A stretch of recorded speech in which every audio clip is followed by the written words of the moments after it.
Well, good afternoon, everyone. Hope you had a great time with Marcus Wiley. Hope you're able to get some lunch or take a break or whatever the case during this time. Hope you're enjoying the day overall. Man, we've had some amazing speakers. We had some amazing comedy.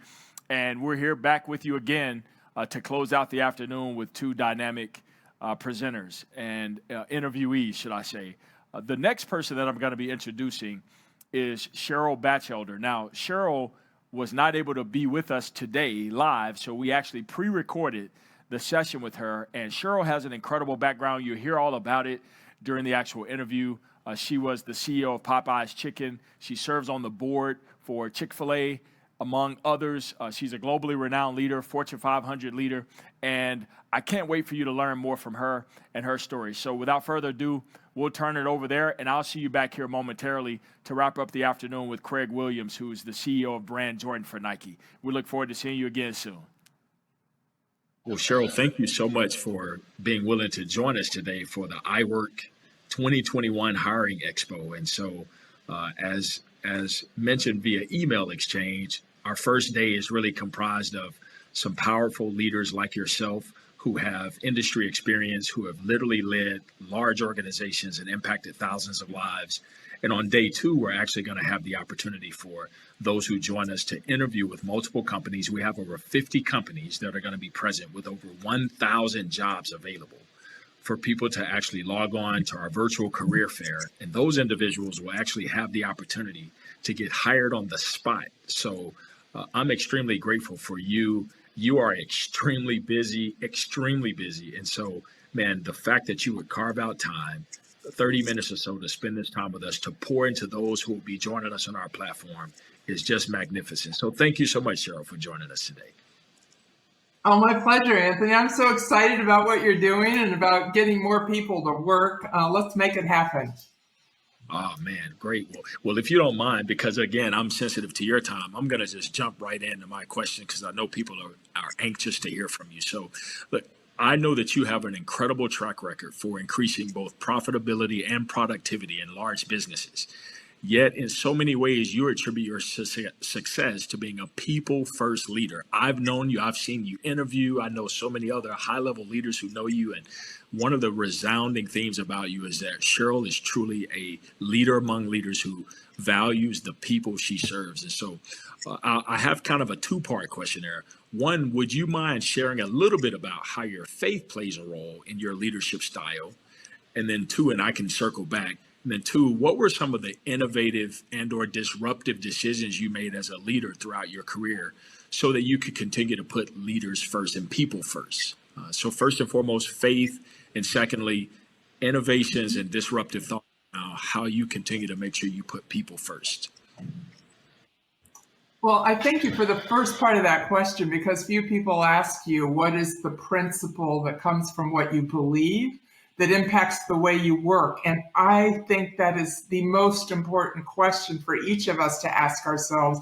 What is it that we deeply believe that comes from our faith that should show up at work? And for me, it's very simple. I believe that every human being is created in the image of God, period. End of story.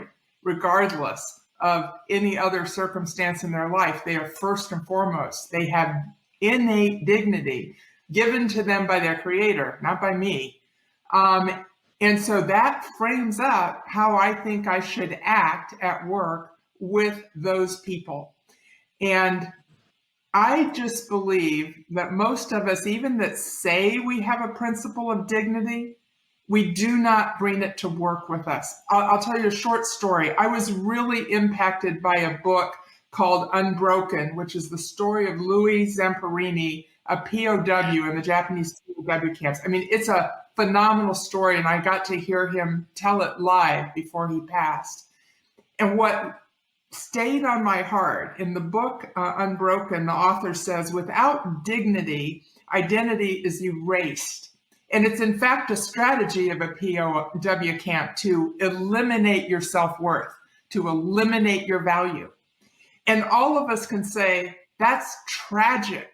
We hate what happens in a POW camp. But I'm not sure we bring that thought into the ordinary circumstance of work.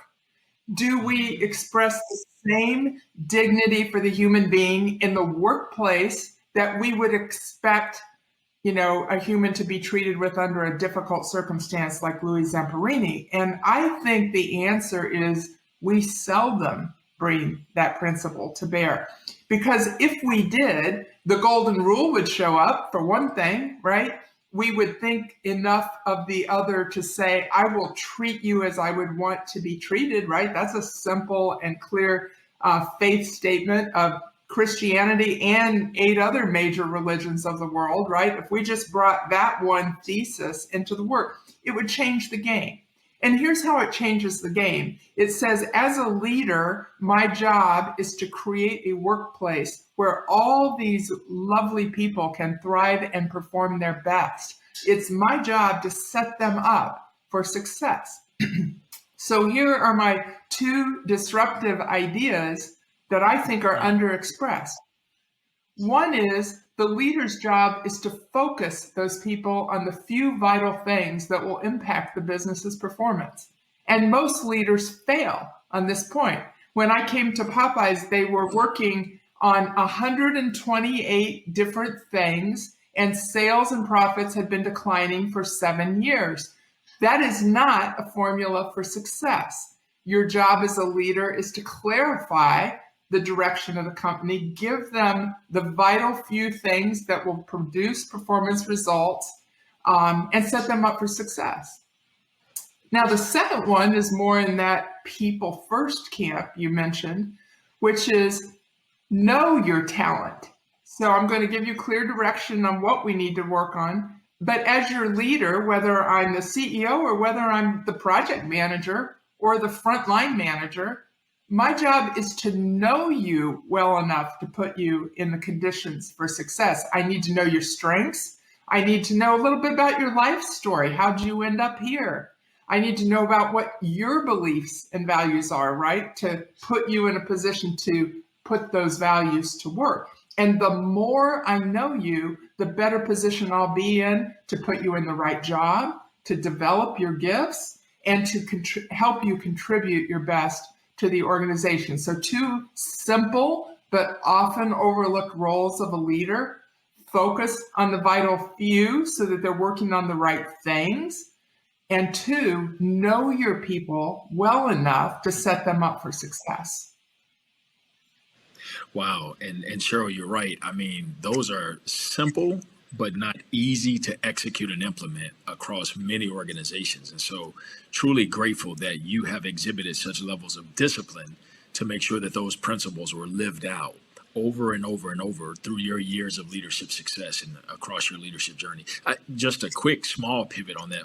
What are your thoughts on why maybe leaders don't make it a priority to exercise basic principles, fundamental principles like those 2 as examples you just outlined? Well, I think there's 2 reasons, and I've asked that question a lot, Anthony, to get my own insight. So the first answer is my answer because no one admits to this. The first answer is, do you as a leader hold yourself accountable for the performance of your people and your company? Because you know what? It's easy to say, I, the leader, am a victim of my circumstances. I just work for a failing company. I'm just part of this mess. No. You are called to be a leader that changes the circumstances of the company, the people, and the results. And so first thing is accountability. Is the leader holding themselves accountable?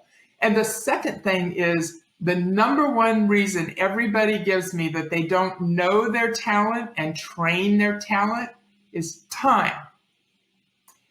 Now, I'm just going to pause there for a moment and ask you back, what is it you're spending your time on? If it isn't knowing your people and setting them up for success, I mean, what could be a more valuable use of your time? I literally had to dictate to people how much time they should spend with their people because they were refusing to organize their calendar around people, the greatest asset of the organization. And if you're, I'm in the restaurant business. So, we work in teams of 25 to 35 people, very hands-on, very frontline work. If I don't have those people ready for the shift ahead of time, it's going to be a train wreck. In fact, I was watching a flawless, fabulous general manager run a Popeyes restaurant one day. And I said, this is like watching a ballet. This is beautiful. What did you do? And she just looks back at me and said, we're prepared for the day. I have taken the time to prepare my team. They know how to do these jobs. They are in a good mood. They're ready. We're not trying to fix it on the fly. They're ready for the day. And so I just believe leaders have a tremendous stewardship responsibility towards these people. They've been entrusted to your care. Maybe they weren't your first pick. Maybe you don't even like these people, but they're your people. We got to own it and breathe into them and give them every bit of what we know, right, to train them up and set them up for success. And by the way, that includes feedback. It includes tough conversations when they're short of the goal or have a gap in their capability.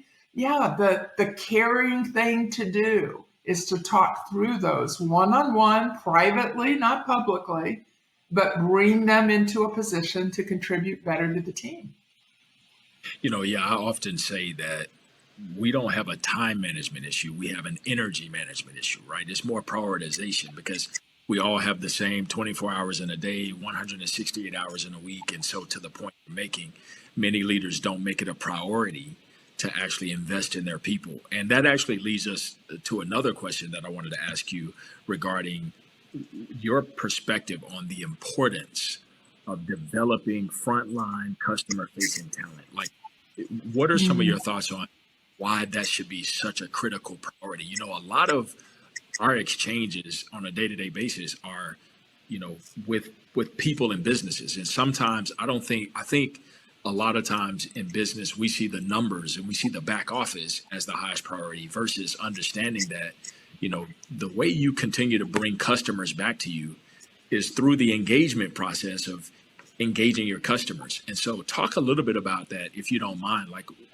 the importance of making training frontline customer facing talent a high priority in business. Well, the first thing that comes to mind is the frontline talent is who the customer meets. They don't meet any back office people, right? Those people could be at home and, in the backyard taking a sun break and the customer wouldn't know. But the frontline, it's where it all happens. And so I actually think it's selfish to not train and set up your frontline for success, because the implication is you can succeed without them. It's a flawed premise. And so here's the thing. Most companies do not have a budget line item for training and developing their people. Now that makes me crazy. I learned from a good friend of mine, Colleen Barrett, who ran Southwest Airlines and is the best people first human I've ever met. She said, if there's no budget line item for something, you're not doing it. And I thought, what a call to action that is. And she was talking about culture. If you don't have a budget line item for culture, you don't have a culture. If you don't have a line item for training, you are not a training company.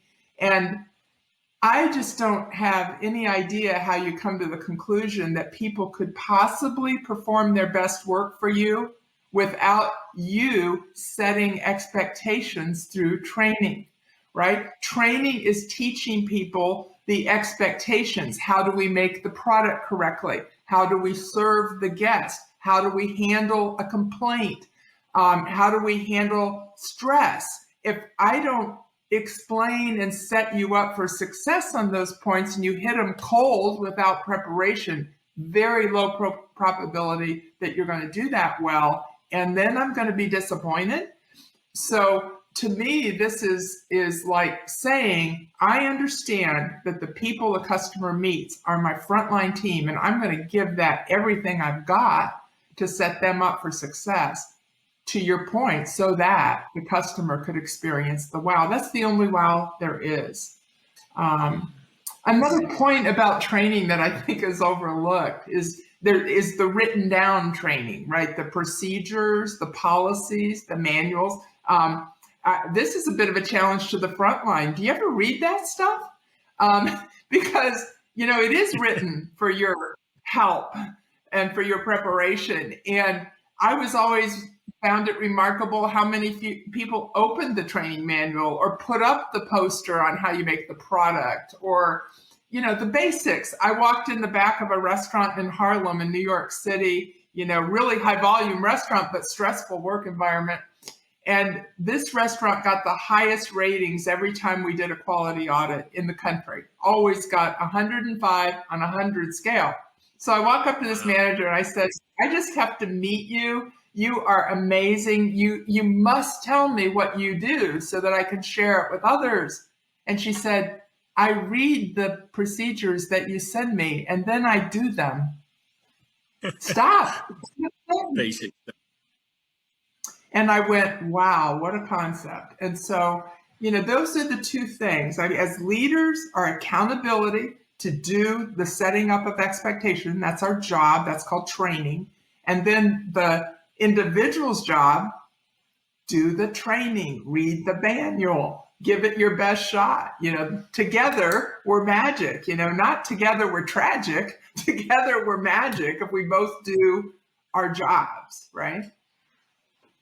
So Cheryl, you're triggering so many amazing thoughts, just as you're sharing. Thank you so much. So many nuggets of wisdom. And, I often talk to leaders who feel like they're overwhelmed and they're stressed and, there's not enough time in a day, et cetera. So what happens, right, is as they onboard people, ideally what they want is they want people to be ready to work from day one. They don't necessarily want to carve out the time, carve out the energy, read the manuals, right? Because from their vantage point, man, I'm just trying to play catch up from all the work that I'm behind on. So what are some of your insights on how you managed, hiring people who are ready to work versus actually being intentional about training and developing people to get them ready to work? Mm-hmm. So one of my favorite sayings is, you must go slow to go fast. You must go slow to go fast. And this is one of those questions. Hiring the right person is a slow, patient process, right? Thorough interviews, check the references, get lots of examples to be sure they're a fit with the job. Maybe you even do a small assessment test to learn more about a person and where they could best contribute. But yeah, it's a slow, thoughtful process to find the best match for your open position. And rushing that will lead to bad outcomes. It just will. If you compromise, if you just pull open that file drawer and say, oh, these are the last 3 applications, I'm going to call this person and hire them on the spot, you deserve to be disappointed. You have not done a thoughtful, planful hiring decision, and it will disappoint you. And oh, by the way, it hurts the person. It hurts the person. You've hired someone that you're probably going to fire. And so go slow to go fast. When I talk to leaders that are in that stressed mindset you described, like I couldn't possibly slow down and interview good candidates, the place would crash. I just would look back at them and say, it is crashing. It is crashing. And you are the leader of the crash. If you don't stop and be thoughtful and planful about who you hire next and how you onboard them for success, this is going in the ditch. That's a conversation we need to have. So it sounds too simple, but thoughtful, planful preparation is always what allows you to go fast under stress. There is no shortcut to fast under stress. And let me share with you one more thing. There's research that says the new hire person on the front line decides whether they're going to stay working for you in the first 3 days.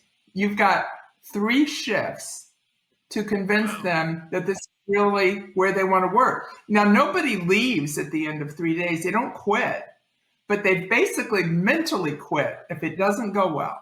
And they maybe stay 90 days of doing poor work for you, but they're on their way to the next job because you didn't thoughtfully, planfully onboard them and set them up for success. People read the situation. When you hire in the front line and bring people into raging, stressful environment and have not trained them how to pack or make the product, how to handle a rough lunch hour of high traffic, they're going to be stressed. They're going to make mistakes. They're going to get yelled at, and they're going to want to quit that very minute, if not the next day. And so, again, you can't rush onboarding. It's thoughtful, slow. You let them shepherd somebody for a whole day, right? Watch, do nothing, just become aware of how this environment works. When they get into the line and start contributing, you gently correct as a way to set them up for success. And let me show you how you bread chicken. Here's the extra little step that you'll need to know. That little time invested to set them up for success is that determines whether they're here 3 months from now and high performers. Man, Cheryl, I know there are people wondering, for you, where you got your perspective of leadership, because again, the principles sound simple, and yet we see on a daily basis that what you're sharing with me and with us today isn't necessarily the norm in terms of practices day to day in business. So can you take, a minute or two to just give some people some insight of where did you learn to value this leadership style? Well, I'll be completely transparent. I was a young woman in the leadership roles before there were any young women in leadership. I didn't have a lot of mentors or this new fancy word sponsor, never had one of those, and so my teacher was observation, and my learning was captured in a little book. This one is a recent journal, right? But I was always carrying around a journal and making notes about, what is good leadership? What does it look like? What are the examples? And if I ever get to leadership, what do I want my leadership to look like? And honest to goodness, most of my deeply held principles about leadership have been watching it be done wrong. Now, this is not unique to Cheryl.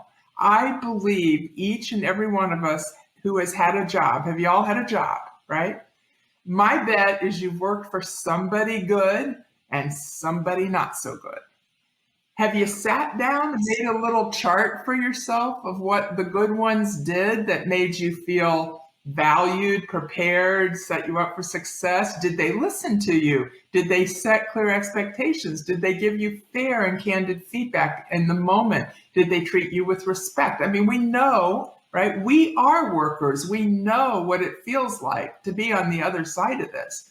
So our filter must be, am I treating you like I would want to be treated? Am I leading you like I would want to be led? Is the way that I lead bringing out the best in these precious human beings that have been entrusted to my care? We all have that within us to do that. Every single one of us can do that mental math and decide to treat those people right. It's within you. I just think sometimes when we've been trained up by the world and we've seen a lot of bad practices, we just adopt all the bad habits. Like, one bad habit I observed early was condescending public negative feedback, right? Let's just tear the living soul out of this human in a public place and tell them how terrible they are, right? It happens on the front line all the time. You idiot. I mean, I've heard those words. You idiot, what were you thinking? Okay, how does it feel to be called an idiot in a public forum? It feels really terrible. And when I saw that, I wrote in my little notebook, don't ever. And if you do, because we're all human, if you ever say words like that, you get in there and apologize as fast as humanly possible that you lost your mind and you do not think that person's an idiot, and you apologize to everybody who heard it and say, that is not who I am, and that is not who that person is, and I need to apologize. Because that's what you would want someone to do towards you, to respect and value you. And that's the only kind of person you're going to come back and work for the next day after they call you an idiot, right? Is a person who, in church terms, repents, right, of their sin and gets back on the field with better intentions than that, right, the next day. Listen, we are all going to mess up. I am not suggesting we're going to be perfect, because I am not perfect. I make mistakes and I have to apologize. But we should really be putting the shoe on the other foot and saying, what would it feel like to get feedback in that fashion? Well, man, Cheryl, thank you so much for continuing to prove why those of us who know you, who've been around you, see you as the epitome of servant leadership. It's phenomenal to see you in action continually. And, you've now had the privilege of serving on some major corporate boards. And I'm sure, with your involvement, you have seen a number of innovations around, especially when we think about where we are in our country these days. So would you mind sharing maybe some ideas around some of the innovations that companies who are hiring frontline customer-facing employees, what are some of the things they're doing to move people from hire day to ready to work, right? Hiring people who may not necessarily be yet a fit for their culture or yet ready to work. So what are some of the innovations that are happening where companies are moving people to the ready to work space? Well, first, I want to touch on that servant leadership thought as a backdrop for the question, because most people really don't understand the essence of servant leadership. So in a sentence, it is simply counting others as more significant than yourselves when you make a leadership decision. That's it. Consider others as more significant in the decision than you. If you just ask that question ahead of every decision you make, you will inherently be making decisions that benefit the people and set them up for success. So the companies that are doing that well right now are talking about two things. One is they're talking about technology, and not just because it's cool to talk about or they want to get on the front of a magazine. They're talking about technology because technology potentially can change the way our people work. I'll give you my favorite example from the restaurant industry is I want to meet the brilliant individual who thought about scheduling your shift on a phone, okay? Because shift scheduling is a nightmare for the manager, right? There's all kinds of conflicts to resolve because you schedule Joey and then Joey has a conflict and then you have to find Susie and then you got to match up the shift. It's a nightmare. So somebody figured out how to do that on the phone, and guess who's happy about it? Everybody. The manager's job is fast and efficient. The employee gets a shift flip, you got a great date Friday night, flip a shift. It's like a click and you're done and the shift is covered. And that manager has somebody showing up for work instead of an outage, right? And an open position not covered. So it's brilliant. It makes everybody better. Paying team members on a debit card, another great brainstorm for Frontline, right? Who wants to worry about who goes to the bank anymore? No one, okay? Pay people on a debit card. Let them spend their money. Let them spend it fast. Don't hold up their paycheck. Don't make them come in on Saturday at 2 and pick up their paycheck. How dumb, how dumb, how dumb. So technology is a brilliant strategy for making work easier, and easier work makes for fabulous performance. In my business, Chick-fil-A is one of the greatest names of high performance. And I have the privilege of sitting on their board right now. And I'll tell you what the most impressive thing about Chick-fil-A is. Everybody thinks it's those people saying it's my pleasure. No, that's impressive. But the most impressive thing is how they have set up the system of excellence that allows those people to be in a good mood to serve you, right? They've taken every kink out of the system that, is in the way of great performance and great moods. And when you do that, people actually say it's my pleasure and they mean it. because their life is a pleasure back of the house. Therefore, it can be a pleasure to serve you. And so don't underestimate the role of technology. The second thing I want to emphasize that I see a lot of conversations going on, and it's kind of new, is companies are trying to figure out how you train your culture and how you keep your culture alive. And I'm thrilled that we're talking about this in boardrooms. This is like my passion point, but there hasn't been much energy spent on it, in my career time. And so it's exciting to see. But you know what? You have to train the principles of your culture just like you have to train someone to make chicken right. They don't automatically know what you mean. They don't automatically know what behavior you expect of them because of your culture. So if I say we have a culture of listening carefully to one another, if I'm a new employee, I'm like, okay, what would that look like? No one's ever listened to me. I mean, how would you do that? What would be the actual look on your face when you listen to someone? Show me, role model it, teach me. And I think, again, helped by technology, we can create little role modeling videos, right? Little snippets, and they can come to you on your phone and says, today we're going to talk about the cultural principle of listening. Take a look, 2 minutes on how to listen well, right? This is exciting stuff that will make your culture jump off a plaque and into the lives of the people who serve your customers. And so I'm excited about cultural training and what that could do to embed real behavior change in individuals. Wow, Cheryl, powerful. I love it. Again, what's so profound is these aren't complex ideas.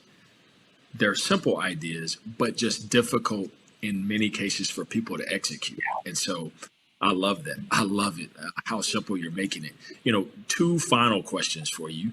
The one question is, for the leader that's out there that aspires to be the next Cheryl, that aspires to be in a role like yours, here they are, Cheryl, they're trying to develop themselves and they're working on themselves every day. And that alone is stressful enough. And yet they're also trying to pour into other leaders and develop other leaders.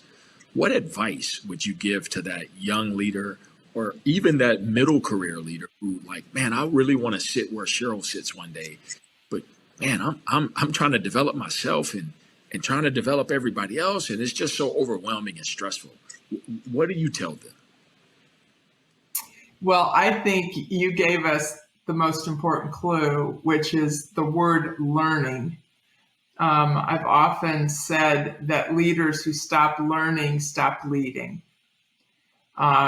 You absolutely, to be a thriving, effective leader of others, you have to be willing yourself to learn and grow. So first, if you are worried about learning and growing, kudos. It means you're not done yet. I actually had a supervisor once tell me, you're all done growing. You just need to, get out there on the field. I'm like, oh my gosh, if I'm done learning, I'm done leading. I can't do that. Instilling that idea in your team as well. Life is just one long learning journey and we're all on it. And learning is a two-way street, right?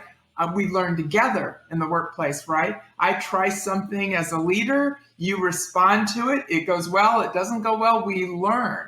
And I just think, wouldn't it be shocking if you walked around a frontline team and the leader said, Jane, I learned how to better pack out a bag of chicken today by watching what you did.